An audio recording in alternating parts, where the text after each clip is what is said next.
I'm coming back to my original question. The question is کہ اگر میں عابد شیر علی صاحب سے بھی پوچھوں گا, آپ سے بھی پوچھوں گا, اور فاروق صاحب سے میں بعد میں پوچھوں گا, آپ دونوں اگر مجھے بتا دیں اگر پرائم منسٹر یوسف رضا گیلانی صاحب پہ کنٹمپٹ لگ جاتی, فرض جرم لگ جانی ہے اور وہ ثابت ہو جاتی ہے, تو وہ ان کو کوئی بھی طریقہ کار ہو اس کا, ان کو چھوڑنی پڑتی ہے کرسی, آفس چھوڑنا پڑتا ہے پرائم منسٹر کا, نیا پرائم منسٹر آتا ہے, اس کو بھی سپریم کورٹ اگر یہی کہتی ہے, وہ بھی خط نہیں لکھتا, تو پھر کیا وہ بھی گھر چلا جائے گا؟ دونوں کے لیے سوال ہے جی, اس میں کیا سچویشن بنے گی؟ جی جی آپ بتا دیں, عابد شیر علی صاحب بتا دیں, کوئی بتا دیں. دیکھیں جی مولانا صاحب, یہ تو آئینی جنگ ہے, اور جب تک آنریبل سپریم کورٹ سے کوئی ڈیسیژن نہیں آ جاتی تو میں اپنے سے تو کوئی اس کی پہلے آپ کو نہیں بتا سکتا. تو یہ سبجیکٹس میتھڈ ہے, اور یہ منڈے کو پرائم منسٹر صاحب بھی کورٹ کے اندر پیش ہوں گے. تو جہاں تک آپ نے وہ خط کی بات لکھی وہاں تک تو ہم کہہ سکتے ہیں, تو لیکن یہ تو فیصلہ آئینی اداروں نے کرنا ہے اور سپریم کورٹ نے کرنا ہے, نہ آپ نے کرنا ہے نہ میں نے کرنا ہے. جی بالکل جی. اگر یہ جہاں تک انہوں نے لو لیٹر کی بات کی تو میرا خیال ہے صابر بلوچ صاحب لو لیٹر کی بات کر رہے ہیں. صابر بلوچ صاحب دیکھیں دن دہاڑے لو لیٹر کی بات کروانی آتی ہے, اور وہ اپنے آئینی حق کو بھی استعمال کرنا جانتے ہیں. تو جیسے بار بار انہوں نے آپ راستہ دکھایا. اور ایک منٹ صابر صاحب, میں عابد شیر علی صاحب اپنی گفتگو ختم کر لیں, پھر آپ کی بات سمجھ آ جائے گی. یہ نقصان ان کا ہوگا. ٹھیک جی. عابد سے جی صابر صاحب. جی وہی میں عرض کر رہا ہوں. دیکھو بات یہ کہ یعنی یہ کوئی چھوٹی باتیں نہیں ہے. سپریم کورٹ بھی اس بات کا احساس ہے. سپریم کورٹ ایک ادارہ ہے جہاں پہ جو وہ ہائیسٹ جوڈیشری کا ایک سب سے بڑا ادارہ ہے, جہاں پہ وہ آخری اپیلیٹ کورٹ ہے. وہاں پہ بڑے ذمہ دار لوگ بیٹھے ہیں, گورنمنٹ میں بھی بڑے ذمہ دار لوگ بیٹھے ہیں. Parliament is the mother of all the institution. اچھا, اور پارلیمنٹ کا الیکٹڈ یعنی یونانیمس الیکٹڈ وزیر اعظم ہے. اسے یہ اس طرح یہ جو نا یہ کہنا, یہ قیاس کرنا کہ جی کہ وہ اس کو نکال کے باہر پھینکیں گے اور وزیر اعظم نہیں رہے گا, اس کی نوبت انشاءاللہ تعالیٰ نہیں آئے گی. وہاں پر بھی سنجیدہ لوگ بیٹھے ہوئے ہیں. یہ لیگل بیٹر ہے. ابھی تک میں نے آپ سے پہلے عرض کیا کہ بات سمجھنے کی ہے, بات کو سمجھایا جاتا ہے. ہمارے لائر اعتزاز صاحب جو ہے نا, وہ بار بار کوشش کر رہے ہیں کہ وہ اپنے پوائنٹ آف ویو کو تمام آنریبل جو ججز ہیں ہمارے ان کو گوش گزار کرے تاکہ وہ اس بات کو سمجھ جائیں. وہ جس دن انشاءاللہ سمجھیں گے things will be all right. انشاءاللہ تعالیٰ کچھ بہت بہت شکریہ ہم سے بات کرنے کا. صابر بلوچ صاحب, آپ کچھ کہنا چاہیں گے جی اس پہ؟ عابد شیر علی صاحب. جی جی, وہ کہہ رہے ہیں جی ہمارے لائر جو اعتزاز احسن صاحب ہیں وہ کورٹ کو سمجھانے کی کوشش کر رہے ہیں. کیا آپ سمجھتے ہیں؟ آج بھی سمجھایا, اور جو آئین کے مطابق سپریم کورٹ نے فیصلہ کیا تو فیصلوں کا احترام کرنا چاہیے. اگر جیسے آپ نے بھی پہلے فرمایا سپریم کورٹ کہتے ہیں کہ خط لکھ دے تو معاملہ ختم ہو جائے گا, تو پھر خط لکھ دینا چاہیے. اگر دیکھو وہ بھی آئین کے مطابق کہہ رہے ہیں, آئین کی اسپرٹ کے مطابق کہہ رہے ہیں, تو جو پھر آئین پاکستان ہے جس کی وہ کہہ رہے ہیں, اور یہاں تک ریمارکس یہ ہے کہ جی اگر خط نہیں لکھیں تو پاکستان کی قوم کے پیسے واپس کیسے آئیں گے. تو لہٰذا یہ آئینی بحث ہے, اور اس کا فیصلہ آنریبل سپریم کورٹ نے دیا ہے. چاہے وہ رانا صاحب میرے خلاف ہے, چاہے وہ کسی بھی خلاف ہے, اگر خط لکھ دیں تو وہ فیصلہ پھر وہ دوسرے کریں گے کہ انہوں نے کیا کرنا ہے, لیکن یہ خط لکھنا پڑے گا, ورنہ پھر آئینی کرائسس کی ذمہ داری حکومت پاکستان پر ہوگی. بہت بہت شکریہ ہم سے بات کرنے کا عابد شیر علی صاحب. ویلکم بیک ٹو یو جی, کیونکہ یہ ذرا پولیٹیکل سٹیٹمنٹس بیچ میں آ گئی تھی, تھوڑی سی لیگل میٹرز کو ڈسکس کر دیں. انٹرا کورٹ اپیل جو فائل ہوئی, کیا وہ ہونی چاہیے تھی, اور اگر ہونی چاہیے تھی تو کیسے ہونی چاہیے تھی؟ دیکھیے, intra court appeal contempt of court ordinance کے تحت سیکشن 19 میں ہوتی ہے, اور اس میں یہی ہے کہ ایک بینچ جب کوئی فیصلہ دے دے تو پھر اس کی اپیل ہوتی ہے. دیکھیے, نارملی ایسا ہوتا ہے کہ جب کوئی فائنل ورڈکٹ آتا ہے, کنٹیمپٹ ہو گئی یا نہیں ہوئی, اس کے خلاف اپیل ہوتی ہے. یہ پیس میل جو اپیل فائل کی گئی ہے صرف اس لیے کہ چارج فریم جو ہے اس کے ہونے پہ ہمیں سنا نہیں گیا, اس کے ریزنز سپریم کورٹ نے نہیں دیے. تو اس میں میرے خیال میں چودھری صاحب کا آبزرویشن تھا, جسٹس چودھری صاحب کا, کہ اگر اس وقت ساری ریزننگ دے دی جائے تو پھر بعد میں کیا دیا جائے گا. تو نارملی ایسے کیسوں میں فائنل آرڈر کے خلاف ایک اپیل فائل ہو سکتی ہے, اور یہ جو لارجر بینچ ہے 7 ممبر بینچ ہے, اگر کوئی فیصلہ دیتی ہے تو ابھی ایک چانس اور موجود ہے پرائم منسٹر صاحب کے پاس اس کی ایک فردر اپیل انٹرا کورٹ کرنے کی.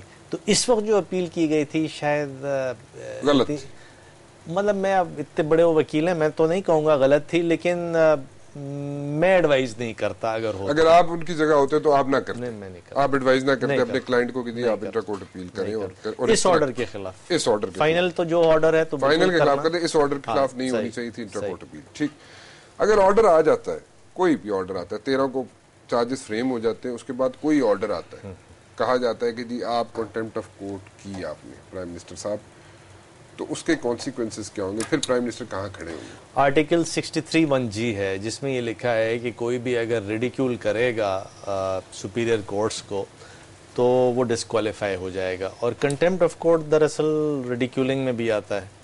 تو لہٰذا اس کے میں یہ دعا کرتا ہوں, کیونکہ I really like the prime minister, کہ وہ ایسی کیجولٹی نہ بنے اور وہ کوئی اس قسم کی ایسی چیز نہ آئے ان پر. کیسی بات کر رہے ہیں, اگر پولیٹیکل سائیڈ پہ جایا جائے تو ایسی کیجولٹی بنیں گے تو وہ تو امر ہو جائیں گے. اب وہ ہو جائیں, وہ ان کی مرضی ہے, لیکن کیونکہ وہ ایک اچھے آدمی, ان کا پرسیپشن ایک شریف آدمی کا ہے پرائم منسٹر صاحب کا, اس لیے مجھے ذرا دکھ ہوگا اگر اس طرح ہوتا ہے. نہیں, سیاسی طور پہ تو وہ ساری زندگی کے لیے مستحکم ہو جائے. اب یہ وہ جانے, مطلب میں تو اب کیونکہ پولیٹیشین نہیں ہوں. بالکل ٹھیک. اچھا, کیا دوسرے it could be other way round also کہ جی ان کے خلاف فیصلہ نہیں بھی ہو سکتا, یا کیسے ہو سکتا ہے؟ مثال کے طور پہ اگر امیونٹی کا فیصلہ سپریم کورٹ یہ کر دیتی ہے کہ 248 میں امیونٹی ہے, کیونکہ جیسے میں نے آپ سے کہا نا ڈسپیوٹ ہے اس پہ, اگر وہ یہ فیصلہ کر دیتی ہے سپریم کورٹ آف پاکستان کی امیونٹی ہے, تب تو پرائم منسٹر کا ایکشن جسٹیفائیڈ ہو گیا, پرائم منسٹر کو کلین بل مل سکتا ہے, اکویٹ ہو سکتے ہیں. آپ کو یاد ہوگا جب 97 میں storming of the supreme court والا کیس ہوا تھا, وہ طارق عزیز تھے, اختر رسول تھے, یہ نواز شریف صاحب کی پارٹی کے لوگ تھے, تو ان کے خلاف جو اوریجنل کورٹ تھی سپریم کورٹ کی, اس نے جب کنٹیمپٹ چلائی تو انہوں نے ان کو اکویٹ کر دیا, اس کے خلاف اپیل کی گئی, لارجر بینچ نے ان سب کو گلٹی فائنڈ کیا اور پنش کیا. تو یہ ایک پروسیجر ایک انٹرا کورٹ اپیل کا رہے گا آئیدر وے. ٹھیک. سو یہ جو کہا جاتا ہے کہ جی اگر ان کے خلاف کوئی فیصلہ آ بھی جاتا ہے پرائم منسٹر کے خلاف, تو ان کو اگر اڈیالہ جیل بھیج بھی دیا جاتا ہے تو وہ پھر بھی وزیر اعظم رہیں گے, اڈیالہ جیل میں بیٹھ کے بھی نہیں ایسا نہیں, ایسا کام کرتے رہیں گے. نہیں, معذرت کے ساتھ ایسا نہیں ہے, کیونکہ اگر 63(1)G میں اب یہ سارا ڈیپینڈ کرے گا کہ سپریم کورٹ آف پاکستان کیا آرڈر پاس کرتی ہے. اگر خود کوئی ڈسکوالیفیکیشن کا 63(1)G میں آرڈر کر دیتی ہے, کیونکہ ایک جو آپشن تھا 10 جنوری 2012 کے آرڈر میں اس طرح کی یہ بات تھی, اگر سپریم کورٹ یہ اس ٹو دس ایکسٹینٹ نہیں جاتی اور صرف یہ کہتی کہ جی ہم نے کنورٹ کر دیا, چاہے وہ رائزنگ آف دا کورٹ کے لیے ہو یا 1 گھنٹے کے لیے بھی ہو, تو کنوکشن آ گیا تو 63(1)G میں آ گیا. اس کے بعد وہ انفارمیشن الیکشن کمیشن کے پاس بھی ہے اور اسپیکر کے پاس بھی ہے, اگر وہ اس پر ایکٹ نہیں کریں گے تو پھر وہ وائلیٹ کریں گے کورٹ کے آرڈر کو, اسپیکر اور الیکشن کمیشن ان پہ ریسپانسبلٹی آ جائے گی, اور وہ بھی اسی چکر میں پڑ جائیں گے, وہ پھر naturally they will have to do some thing.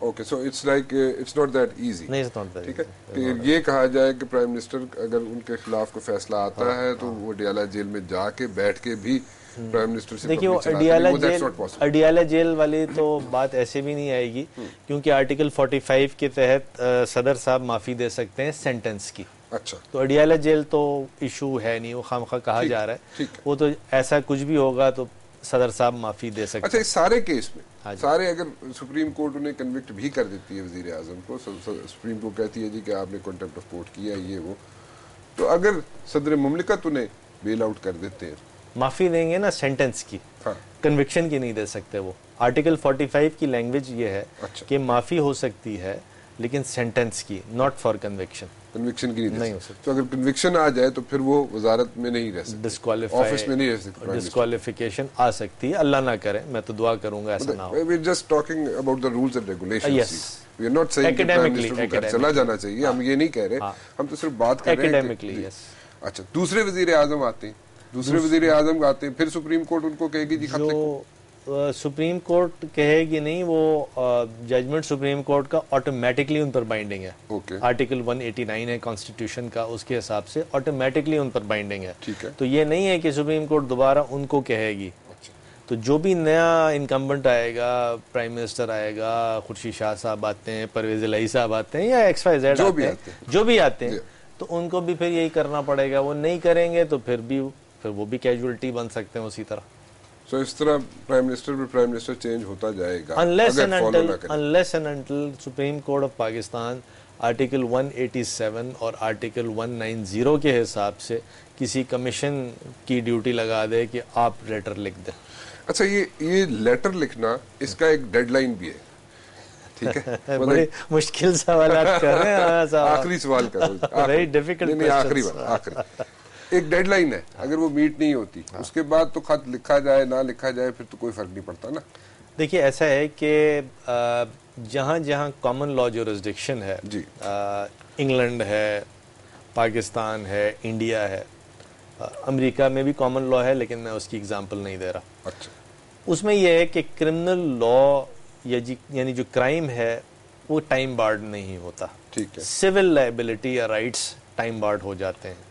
ٹھیک ہے. لیکن جہاں جہاں کامن لا سسٹم نہیں ہے، جیسے سوئٹزرلینڈ ہے، کامن لا سسٹم نہیں ہے، اس کو سول لا سسٹم کہتے ہیں لیکن اس میں ہم نہیں جاتے. ٹھیک. تو یہاں پہ statute of limitation criminal law میں بھی ہوتا ہے. اچھا. یعنی اگر کوئی کرائم ایک فلاں وقت تک ڈیٹیکٹ نہیں ہوتا یا کوگنیزنس نہیں لی جاتی اس کی، تو پھر آپ کھلے ہیں. ایک وہ ہالی ووڈ کی فلم تھی، اس میں اس طرح کی بات تھی کہ فلاں ڈیٹ تک اگر میں بچ گیا تو پھر باقی کچھ بھی نہیں ہو سکتا، تو وہ ہیرو بچ جاتا ہے.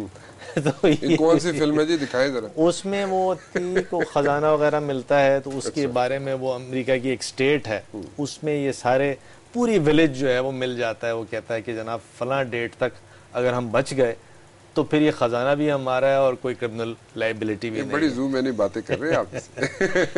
میں خزانے کی، فلموں کی، ہالی ووڈ کی، اور اگر ڈیڈ لائن میٹ نہ کی گئی، ٹائم بار نہ ہو گیا تو پھر اس کے بعد ہیرو بھی بن سکتے.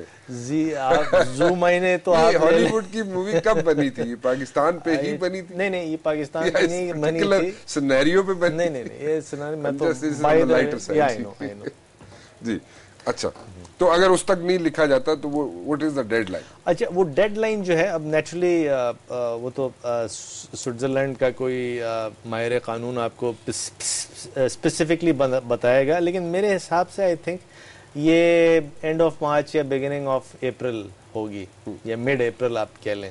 لیکن اسپیسیفکلی کون سی ڈیٹ ہے اب میں پھر دیکھوں. نہیں وہ بالکل ٹھیک کہہ رہے ہیں، کیونکہ میں خود اس پہ جانا نہیں چاہ رہا تھا، پریسائسلی میں بتانا نہیں چاہ رہا تھا کون سی ڈیٹ ہے، کیونکہ اس پہ تھوڑی سی کنفیوژن ہے جی. سو اگر اس کے بعد وہ ٹائم بار ہو جائے گی تو پھر یہ سوئٹزرلینڈ کی کہانی تو ختم ہو گئی، لیکن انگلینڈ میں بھی لیٹر لکھنا ہے، اسپین میں بھی لکھنا ہے. ٹھیک ہے جی. اسپین اور سوئٹزرلینڈ میں تو شاید یہ سوئٹزرلینڈ میں تو اسٹیچوٹ آف لمیٹیشن ہے، اسپین میں بھی ہے، لیکن انگلینڈ میں نہیں. بہت بہت شکریہ جی، آپ تشریف لائے جی. فاروق نسیم صاحب جی، بیرسٹر فاروق نسیم صاحب ہمارے ساتھ موجود تھے، اور ہم نے کچھ ایسے پوائنٹس اٹھانے کی کوشش کی ہے، تھوڑی سی کنفیوژنس ہیں، اور چاہتا یہ تھا میں کہ آپ کے پاس صرف وہ باتیں پہنچیں جو کہ حقیقت ہے. لا کیا کہتا ہے، سپریم کورٹ کیا سوچتی ہے، سینیریو کیا بن سکتا ہے، اور اگر وزیر اعظم، اگر میں زور دے رہا ہوں جی اگر پہ، ہم نہیں چاہتے کہ وزیر اعظم گھر جائے، ہم پہ الزامات مت لگائے جائیں میڈیا پہ کہ ہم چاہتے ہیں کہ شاید وزیر اعظم گھر چلے جائے، ہم نہیں چاہتے وزیر اعظم گھر جائے، لیکن اگر ایسی سچویشن بنتی ہے تو نیا وزیر اعظم جو آئے گا اس کو بھی خط لکھنا پڑے گا. رانا مبشر کو اجازت دیجیے، کل 8 بجے پھر حاضر ہوں گا. ٹل دین اللہ حافظ.